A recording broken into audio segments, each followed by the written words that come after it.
In the early hours of June the 6th, 1944, Allied airborne troops began boarding the aircraft that were to take them to battle.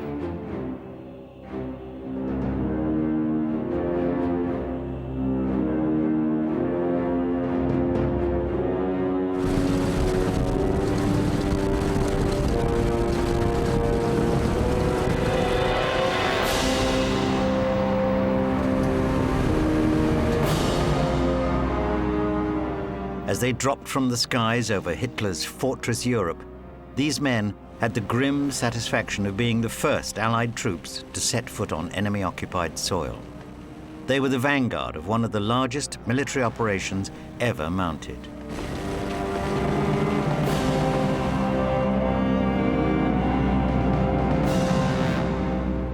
Operation Overlord, the Allied campaign to liberate Northwest Europe, really had a double significance. Militarily, it represented the death knell for the German cause in the Second World War. But politically, it was also extremely important. Had the Allies either stumbled at the first hurdle on the 6th of June 1944, or at some time later on in the campaign, the map of Western Europe would have looked very different from that with which we're familiar with today. From a technical point of view, though, Overlord is tremendously important because this was the first time that so many people and so much equipment was picked up and moved over the sea and dropped on shore against fierce opposition, ever. Nobody had ever run an operation of this scale before.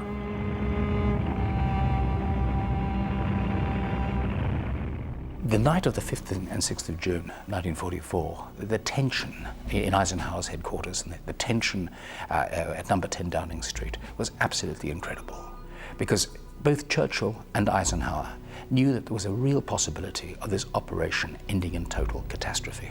On the evening of the 5th of June, Eisenhower typed up two memoranda. One was to announce that D-Day had been successful, the other that D-Day had been a failure.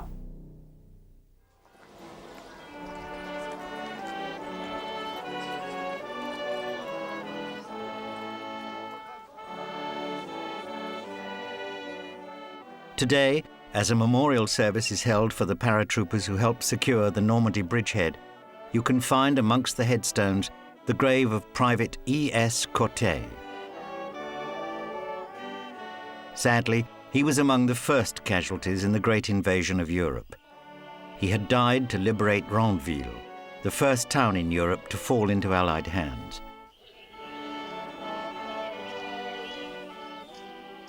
On this occasion, we'd got three airborne divisions. We'd got the British 6th Airborne Division and the American 101st and the 82nd. And they were going to drop on either side of the invasion beaches, the east and the west, the left and the right. The concept was fly the air landing brigade in and drop the parachute battalions in to take specific objectives to make it possible for the Allied landings to come in unmolested, for preventing the Germans from counterattacking over certain bridges. Certain bridges were knocked out to stop the Germans using them.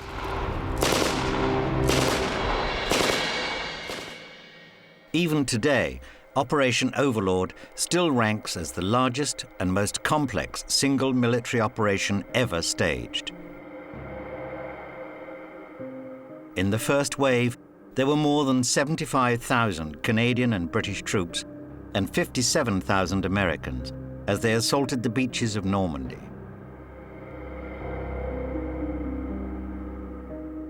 The code names of those beaches have become beacons in military history: Utah, Omaha, Gold, Juno, and Sword.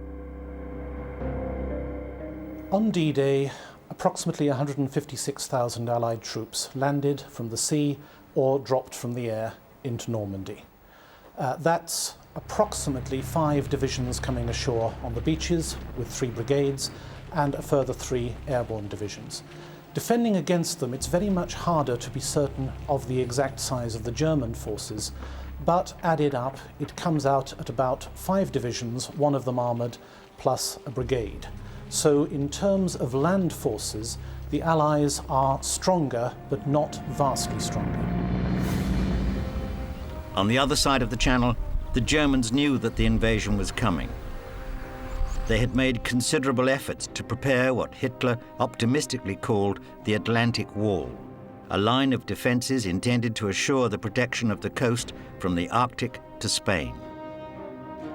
Work had actually begun on the Atlantic Wall in 1942, but by early 1944 it was still not complete.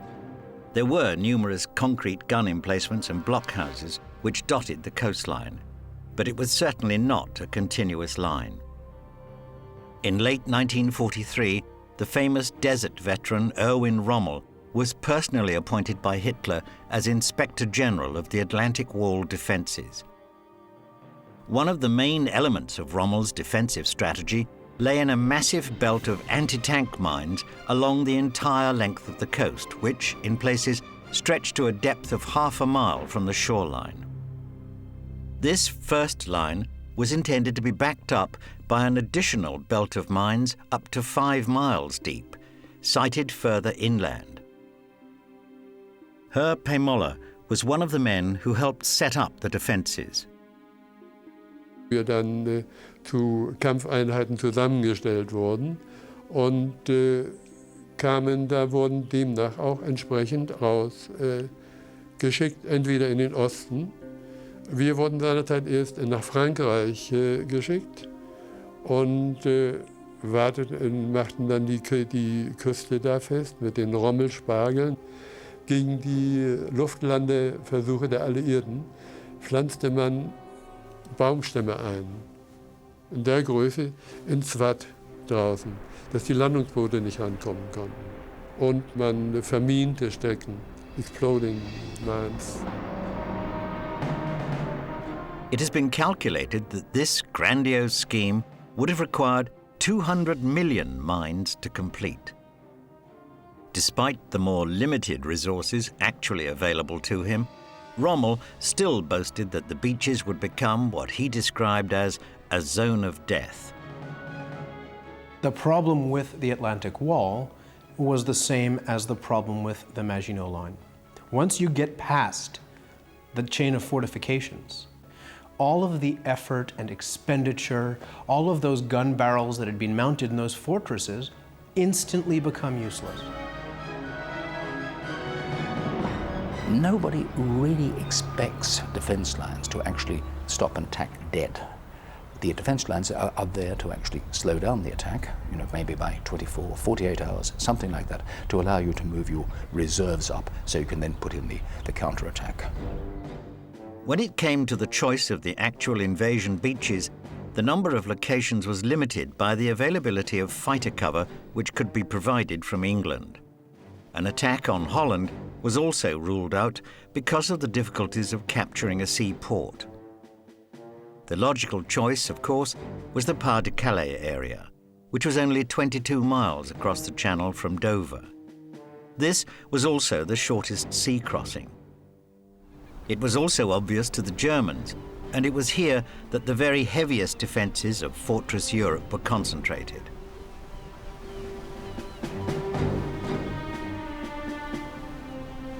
The final choice then fell upon the remaining option, which was the Normandy coast.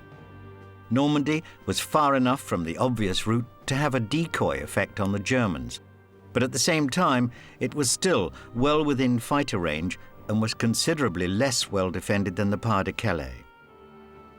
Additionally, if Cherbourg could be captured early on, it would provide an invaluable port for bringing in the supplies which would be required for the massive body of men which would be necessary for the campaign in Europe.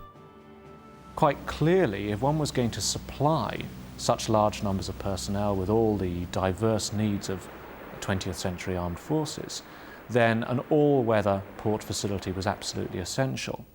Relying upon traffic across the beaches, or relying upon the Mulberry harbours that the Allies constructed and took with them to Normandy, was a partial recipe for logistics success, but certainly not a sufficient one. As soon as he was appointed to Supreme Command, General Dwight D. Eisenhower set up his headquarters at Bushy Park in London's western suburbs and gathered together the very best of Allied commanders that he could find. Air Chief Marshal Sir Arthur Tedder was the Deputy Supreme Commander. Air Chief Marshal Sir Trafford Lee Mallory was given command of Allied air forces, and Admiral Sir Bertram Ramsay was in charge of the sea forces for the invasion. On land, command fell to General Sir Bernard Montgomery, who was to command the forces on the ground. Inevitably, the colourful figure of Montgomery attracted a disproportionate level of interest. There was some controversy almost from the start of the operation. The initial plan had originally envisaged a 3-division operation, which would have entailed landing around 100,000 Allied troops. For the cautious Montgomery, it soon became obvious that this would need to be revised to 5 divisions to guarantee success on D-Day. The overall plan for the invasion of Fortress Europe, codenamed Operation Overlord, called for the British and Canadian forces to seize the eastern beaches with the Caen Canal on their left flank. These beaches were codenamed Sword, Juno, and Gold. The bridge over the canal was to be seized in a bold airborne operation designed to protect the British left flank. Despite the best efforts of Hollywood to present Overlord as a purely American undertaking, the Americans were actually fewer in number than the British and Canadians, and therefore were to assault only 2 beaches in the west. These were codenamed Omaha and Utah. Once again, the American flank was to be protected by a parachute drop on the town of Saint-Mère-Église. The planning for D-Day progressed carefully throughout 1943, and secrecy was vital. If the Germans had got wind of it, even 48 hours beforehand, D-Day would have been a catastrophe. There would have been nothing to have prevented the Germans diverting their forces, very, very substantial forces in the Pas-de-Calais, to the Normandy area. There was a huge deception plan to convince the Germans that the invasion was going to be in the Pas-de-Calais. Germans always believed it was going to be there, and we continued to allow them to think that way. We did not know that we were going into Normandy until I was handed sealed orders on the ship in which I was before sailing. As a direct result of the experience gained in the disastrous Dieppe raid in 1942, an ingenious variety of armoured assault vehicles were designed to assist in the real attack on Hitler's Atlantic Wall. The most important of these was a special adaptation of the Churchill tank, which had its main gun replaced by a massive 290mm mortar known as a petard. This could fire a huge explosive charge known to the troops as the flying dustbin. The massive explosion was intended to blow apart concrete defences. For crossing larger obstacles such as sea walls, the Churchill tank could also be adapted to carry a box girder bridge with a span of 30 feet. In the event that the soft sand of the beaches would prove too difficult for tanks to cross, yet another variation on the Churchill was developed. This one carried what was known as a bobbin. This was usually a huge roll of canvas or some similar material, often reinforced with bars of tubular steel, and it was wound around a drum, and this drum is then fixed onto the front of the tank. And in principle, what it could do was unreel this thing, drive over it as it went along, and leave a pathway behind it. The Allies also developed 2 main variants of the trusty Sherman tank. The first of these was the duplex drive, or DD swimming tank. This used a collapsible canvas screen and a propeller mounted on the back of the tank to allow the vehicle to swim ashore and reach the shallow water, where they could neutralize enemy anti-tank positions. To clear a path through the minefields, there was a special variant of the Sherman known as the Crab. It was a flail tank which carried a mechanical device designed to beat the area in front of the tank. using steel chains which would explode any mines in the path of the vehicle.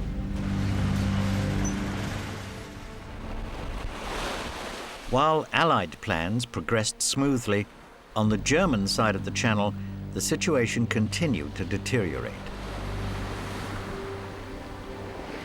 As Supreme Commander, Adolf Hitler constantly dabbled in every aspect of the forces at his command, and he had a habit of reserving powerful formations for his personal control. As a result, the situation in France was a particularly complicated one. The nominal commander-in-chief was von Rundstedt, who controlled Army Group B, responsible for northern France and Belgium, and Army Group G, which was responsible for southern France. But Rommel, in command of Army Group B, enjoyed the favor of Hitler and had been appointed Inspector General of the entire Atlantic Wall defenses, with special responsibility for the entire coastal defense line. So, in practice, could not be overruled by von Rundstedt, even though von Rundstedt was his superior. To further complicate matters, 3 of the panzer divisions operating within Rommel's area of influence were allocated to a separate formation known as Panzer Group West. This powerful grouping was designated as an army reserve and could be deployed only on the express authority of Hitler himself. Adolf Hitler believed in struggle, that the strongest man, the strongest beast, would emerge from a natural process of struggle, and he organized the Nazi state that way, so that the German command structure is not set up to cooperate with itself. It is set up as a series of competing structures which are meant to fight each other. And they did this so well that they defeated themselves as well as the Allies defeating them in Normandy. Rommel believed that the only chance for defeating the Allied invasion was to fight on the beaches and drive the invasion back into the sea. Rommel therefore wanted the armoured reserves as close to the beaches as possible for a quick counterattack. Von Rundstedt, however, disagreed with Rommel's strategy. Rundstedt reacted to the threat of Allied invasion in Normandy in a sound, conventional German Staff College way. Let the Allies come ashore, let them get inland where they can be encircled and then destroyed in the traditional German battle of annihilation. And Rundstedt's concept required that the armor be held back, far away from the beach, so that once the Allies are ashore, they can be punched with a heavy fist of armor. Now, Rommel disagreed fundamentally. He said, Rundstedt, you don't understand that if you don't have air superiority, you cannot count on being able to have that big battle of annihilation. Without air superiority, for instance, that big armored fist of yours is going to be destroyed on the railway tracks back in Paris by Allied air. You can't do it, says Rommel. The struggles in the Wehrmacht hierarchy were merely the start of the problems for the Germans on D-Day. The German forces, already thinly spread, were further weakened by the needs of the Russian front. Hitler constantly took German divisions away from the task of defending the Atlantic Wall to shore up the crumbling front in the east. From 1941 through to 1944, about 2/3 of all the German warfighting resources were being tied up in the war against the Soviet Union. In consequence, many of the divisions which were dispatched to the Atlantic Wall were poor quality, and in some cases actually comprised of troops who would otherwise have been considered unfit for service. Although the German forces could deploy a small number of highly experienced, well-supplied divisions, they also had a large number of units which were understrength, poorly equipped, with poor transport. As much as 10% of Rommel's Army Group B was not even composed of German nationals. In the front lines on D-Day, the proportion of non-Germans may have been as high as 25%.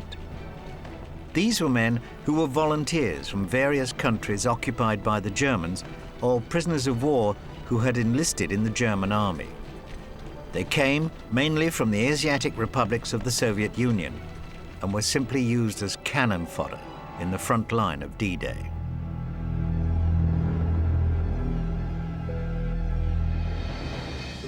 The momentous decision of which day to choose for D-Day rested on the shoulders of the Supreme Allied Commander, General Dwight D. Eisenhower. He originally selected D-Day as the 5th of June, the day when the tides best suited the invasion. During the D-Day landings, and for up to 20 miles inland, the Allied forces could rely on the massive guns of the Allied battleships, which were capable of firing devastating barrages of heavy artillery fire against the German forces. 5:35 o'clock, and to 800 warships the signal, commence bombardment, sweep the beaches. In the opening days of the Normandy campaign, the Allies could rely upon the support of 9 battleships, 23 cruisers, and 73 destroyers. D-Day bombardment, and tired gun crews await the next barrage. Cyril Timms was aboard the Allied fleet as the bombardment began. More than 55 years later, he can still vividly recall the effects of the shelling. We were bombarding Normandy. We were anchored off Le Havre, and we were bombarding 20 miles inland, a place called Calm, and we were being controlled gunnery-wise by a spotter plane 20 miles away. I don't know what the Germans thought, I'm sure, but it certainly roused them up when we put a few shells amongst them. One other area where the Allies enjoyed undisputed superiority was in air power. From April 1944, they had been conducting bombing operations against French targets, including railway marshalling yards and bridges. On D-Day itself, 5,000 Allied fighters filled the sky and swept away the 119 German fighters which opposed them. With the air superiority of 50-1, rocket-firing Typhoons of the Allied Air Force had a field day, combing the terrain behind the Normandy beaches for any sign of movement on the ground. By midday on June 6, 1944, Allied fighters were completely unopposed, and in many instances, the pilots could no longer find a target. Allied air superiority naturally affected the whole conduct of the battle. It meant that German reinforcements were slow getting to Normandy. Allied air superiority meant that once the Germans realised that the main invasion was in Normandy, they had then got to start moving their armour, their panzer divisions, up to Normandy. Allied air superiority was going to prevent that, or certainly help to prevent that, because the Germans found themselves in the predicament of having to move troops and tanks by night. If they moved by day, they were just taken out by the Typhoons and the American fighters, the tank busters. I remember once we went out on a recce where the railway crossed the road, the railway crossing, and 4 Panther tanks had been knocked out by Typhoons. And they were on the railway line, they'd been travelling up the railway line. And they were really wicked, those Typhoon rockets. We used to sort of give up a cheer every time the Typhoons came. Newsreels of the period showed German vehicles covered in branches in an attempt to disguise any vehicle movements from the air. The crews constantly scanned the horizon for the first signs of the British fighter bombers, which made any movement on the ground an extremely hazardous undertaking.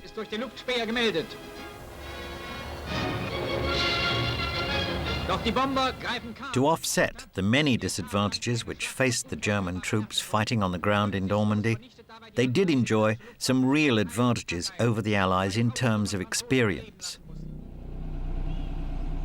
Many of the panzer divisions, which would be used to face the Allies, had a strong core of battle-hardened, experienced troops who had already seen 4 years of brutal warfare.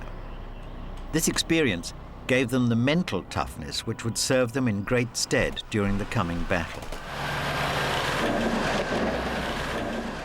In among these divisions were some very formidable formations, such as the SS Leibstandarte and the Panzer Lehr Division.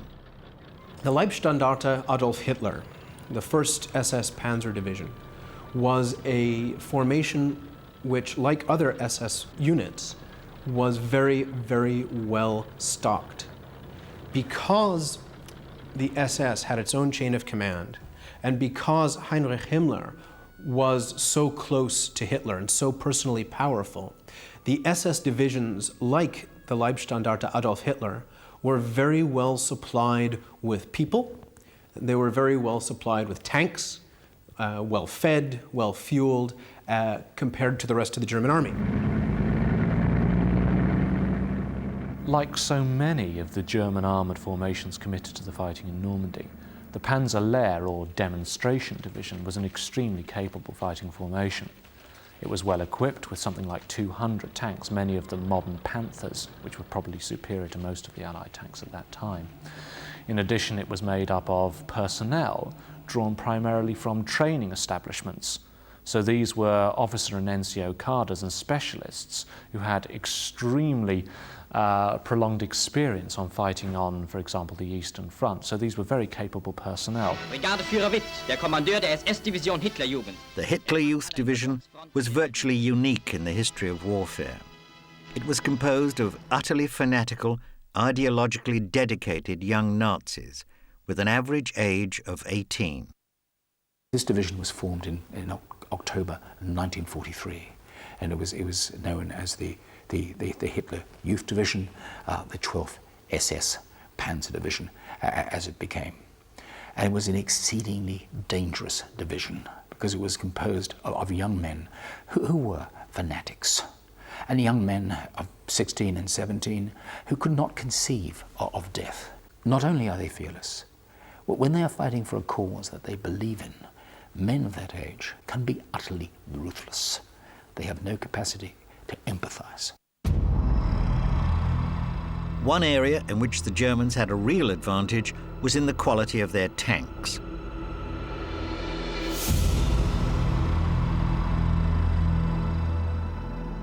Not only were the crews hugely experienced and battle-hardened by years on the Russian front, the tanks themselves were far better than those used by the Allies. In particular, the Tiger, Panther, and the new King Tiger tanks could all engage Allied tanks at much longer ranges than those at which the Allies could fight back.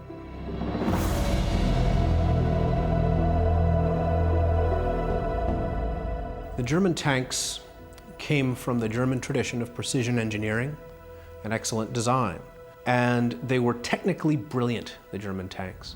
And by 1944, many of them were armed with 88mm high-velocity guns, which could punch through Allied tanks like a hot knife through butter.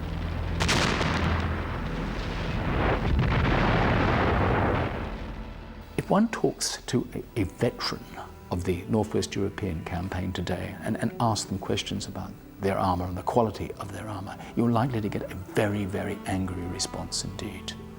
And I have actually seen veterans at conferences get up and say that the manufacturers of British tanks who received medals at the end of the Second World War, if they'd had any decency at all, would have actually sent their medals back. On June the 1st, when the first meeting to discuss the weather forecast for D-Day was held, the outlook was not good, and it deteriorated during the next 3 days. Finally, at 4:15 a.m., after much deliberation, the order was given to postpone the invasion until June the 6th. Harvey Pearman recalls the uncertainty which surrounded the decision to go. They put us on the boats a couple of days before, and then they postponed the landings, and we were rolling about on these landing craft for a couple of days before they decided to take off because of the weather. And when we got out in the channel, there was minesweepers on each side of us, escorting us over to Normandy. And I think we were on the landing craft nearly 24 hours. on the crossing, which is about 100 miles across to Normandy from Southampton. H hour in the British sector was fixed at 7:25 a.m. on June the 6th, with the US forces in the western sector going in 50 minutes earlier at 6:35 a.m. In the early hours of the morning, the drone of aircraft engines could be heard overhead. About 750 heavy bombers carried out a concentrated bombing attack designed to soften up the German positions in the coastal area. As dawn broke on D-Day, the fires started by the heavy bombers acted like beacons for the incoming ships. The coast of France was clearly visible when the heaviest air blow of all was struck immediately before H hour. Flying fortresses and liberators of the US 8th and 9th Air Forces, covered by an umbrella of fighters, unloaded 2,000 tons of bombs on the British and American beaches.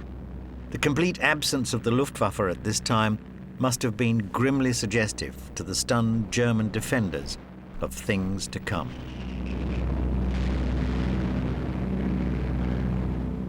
One of those who could not stand the strain was a German artilleryman, Herr Hesselbart. He quickly surrendered to the Allies on D-Day. Ein Angriff von 1500 amerikanischen fliegenden Festungen. Und ich habe nie auch nur eine einzige deutsche Maschine am Himmel gesehen. Man kann durch eine gewisse Tapferkeit, bessere Ausbildung, kann man eine Überlegenheit ausgleichen. Wenn diese Überlegenheit aber so riesengroß war, dann kann man nichts machen. Und am nächsten Tag sind die Amerikaner dann zum Angriff angetreten und an diesem Tag hatte ich Gelegenheit überzulaufen. Und das war dieses Schlimme, dieses Gefühl, hoffentlich fällt da jetzt keiner auf deinen Kopf. Und das war das Schlimmste. Herr Hesselbart was not the only one with problems that day. The German 7th Army came under the command of General Dollmann, but he himself was absent from the invasion area on June the 6th at a planning meeting. To further complicate matters, Rommel, his direct superior, had also chosen this precise time to go home on leave to visit his wife. With Hitler retaining personal control of Panzer Group West, the net effect of the confusion was that only the 21st Panzer Division was available to perform a counterattack against the Allies on June the 6th. The big armored counterattack force that the Germans had in France was in the hands of the Führer. And everybody knew that the Führer didn't like being woken up in the middle of the night. And when it came time to actually use the armored counterattack force, nobody would go in to wake the Führer. And as a result, the Germans could not put their armored counterattack in a timely fashion. Once the bombers had done their work, the bombarding ships opened up.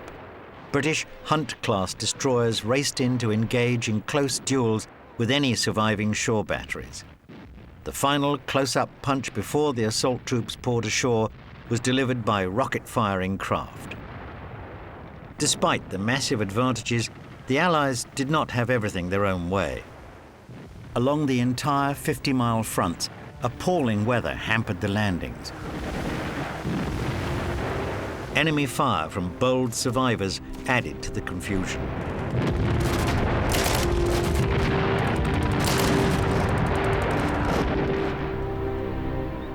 The hardest fighting on the whole length of the beaches came in the American sector and on Omaha Beach in particular. The American Omaha landings began to go wrong from the very start. The attacking forces which made the assault, the 16th Regimental Combat Team 1st Division and the 116th Regimental Combat Team 29th Division, were confronted by violently rough seas and hidden underwater obstacles which tore many landing craft apart. Lashed by huge waves and withering German shell fire, only 2 of the 32 amphibious tanks launched actually made Omaha Beach. The most spectacular failure were the swimming tanks, the DD tanks. On certain sectors, and I would cite particularly of some of the American beaches, they launched too far out, they launched into very bad seas and a crosswind, whereas the British and Canadians were heading straight into it. And they certainly lost a lot of tanks and a lot of men. By one of the few strokes of misfortune that befell the Allies on that fateful day, the Americans found themselves confronted by strong and determined German forces ranged along the top of the high bluffs which overlooked the beach. Omaha Beach was a very difficult beach to land on. A lot of the other beaches in Normandy were being defended by low-grade German troops. However, there was a veteran unit which had been sent to the area, the 352 Infantry Division. And the 352 Infantry Division were good quality troops. They were veterans of operations in Italy, and they had been sent to Normandy, to a quiet area, to recuperate and build up more combat strength. And it just happened that on the day that the Americans land on Omaha Beach, they were doing an exercise. And the exercise was everybody prepare for an invasion by the British, Canadians, and Americans. The chaps who were coming ashore in the landing craft were put out to sea, something like 12 miles out to sea. That was 3 hours in a landing craft, a flat-bottomed boat. Men were violently sick, they were violently ill, they were terrified, they were frightened. As they got closer inshore, things got worse, and the Germans were just sitting on the bluffs above Omaha Beach. And the Germans never fired a shot until the landing craft came into shore. When the ramps dropped, the Germans opened fire. It was obvious to ships lying offshore that some very hard fighting was going on, and that the Americans were finding it very difficult to get a foothold. The battle on Omaha Beach on the 6th of June appeared to be going so badly by lunchtime that Omar Bradley, who was on a command vessel further out in the Bay of the Seine, actually came very close to ordering the attack on Omaha to be suspended. If this had happened, there would have been a great gap in the Allied invasion front between Utah Beach, where the American 4th Division had landed very successfully, and the Anglo-Canadian beaches much further to the east. Finally, 2 British destroyers moved in close to pound the German positions, and the beleaguered troops were able to move off the beach. But this victory had been achieved at a fearful cost. Over 4,000 dead and wounded troops were left behind.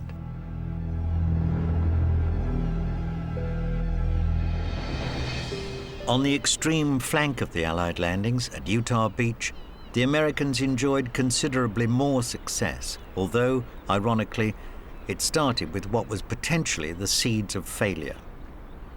As the hundreds of craft made for the shore hidden by a smokescreen, they were intended to be shepherded by patrol craft PC 1176, which would guide them to the appropriate beach. Unfortunately, the patrol craft hit a mine and was completely destroyed. As the other craft carried on to the shore, they drifted into an offshore current and were carried downstream, 2 kilometers too far to the south. Fortunately, this mishap actually turned out to be a blessing in disguise. Once ashore, Brigadier General Theodore Roosevelt Jr., the son of the president, soon realized that the beach that he had landed on was far less defended than the beach which had originally been assigned to them. Roosevelt urged the troops to move as quickly as possible inshore to overcome the light German defenses. In a sector which had been expected to cost many lives, the 8th and 22nd Infantry Regiments lost only 12 men. Beaten and battered by the elements they may have been, but the men of the US 4th Infantry Division on Operation Overlord's westernmost beach were able to link up with the troops of the 101st Airborne Division at a cost of fewer than 280 casualties. By this stage, the American 101st Airborne needed help. Rommel had ordered that any likely drop areas in the immediate vicinity of Carentan were to be flooded.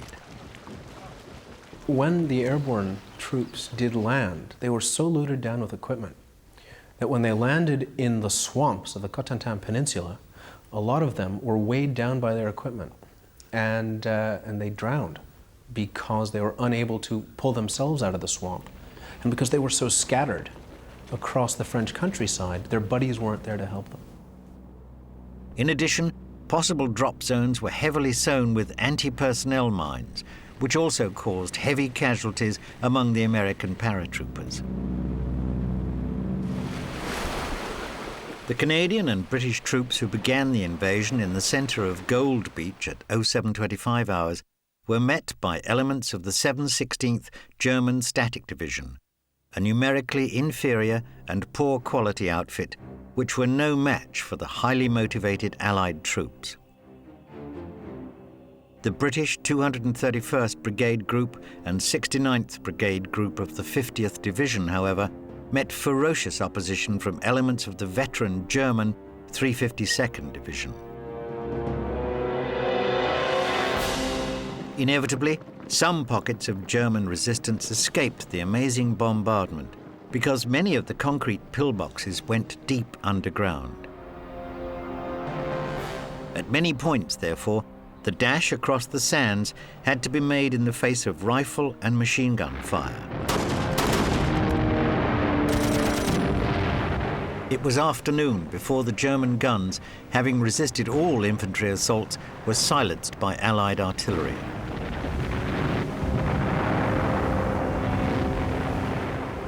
It took the entire day for the Allies to secure their position on the Gold beachhead.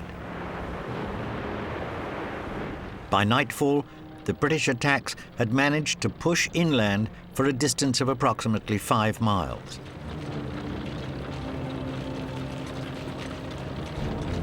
At Juno Beach, an offshore shoal delayed the landings by 7th Brigade Group and 8th Brigade Group of the 3rd Canadian Division by 10 minutes.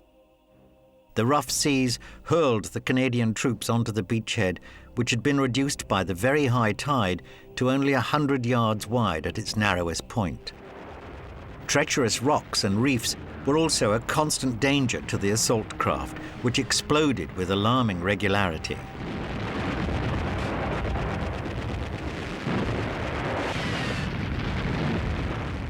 After much hard fighting against the German 736th Grenadier Regiment, the Canadians made steady progress, and the afternoon saw the 3rd Canadian Division and the 50th Division firmly established ashore.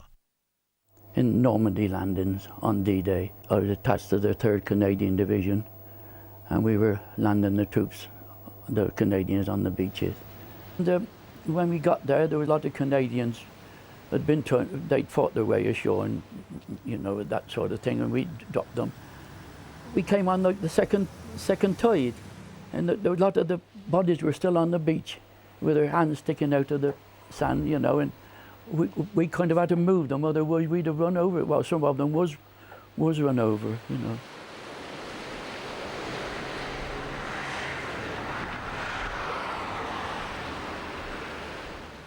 With all objectives achieved, the way had been paved for the leading elements of the British 7th Armoured Division, the famous Desert Rats, to make their landings on Juno Beach during the late afternoon of 6th of June. On Sword Beach, the landings were preceded by a British action which led to the famous battle at Pegasus Bridge. What we had to do at Pegasus Bridge was to get a force of paratroopers or air landing soldiers directly onto the bridge, to seize it, to actually prevent German reserves from moving up from the southeast and crossing the Orne. Now bear in mind, paratroopers have already dropped and they're fighting out on the flanks. They have to be reinforced. You have to get men to them, you have to get supplies to them, and you have to get reinforcements to them. And it was necessary to capture these 2 bridges intact so that the seaborne troops would come inland and very quickly link up with the airborne troops. The glider-borne troops of 6th Airborne Division managed to land their gliders almost on the bridge. They landed on the east bank of the bridge, right up beside the bridge abutments. And as a result, they could just walk right onto the bridge and hold it, so that when the Germans counterattacked, the British troops were already there holding the bridge, and the British left flank was safe. On Sword Beach, the British 8th Brigade group of 3rd Division landed amid the chaos with orders to link up with the 6th Airborne Division at Pegasus Bridge and to advance more than 10 miles inland to capture and secure the strategically vital city of Caen. This objective was to be achieved within the first day of the D-Day landings. Their progress was slowed by the ever-growing numbers of men and armoured vehicles on the narrow beaches struggling to break out into the open country beyond. Determined German resistance and the swell of the seas further delayed the Allied advance. To make matters worse, they were also met by tanks and infantry of the 21st Panzer Division, part of Rommel's Army Group B Reserve, which had been thought by Allied intelligence to be in a different part of Normandy. The 21st Panzer Division represented the only substantial armoured reserve available to the Germans on the 6th of June 1944, and its counterattack potential was quite significant. However, its counterattacks were very badly mismanaged.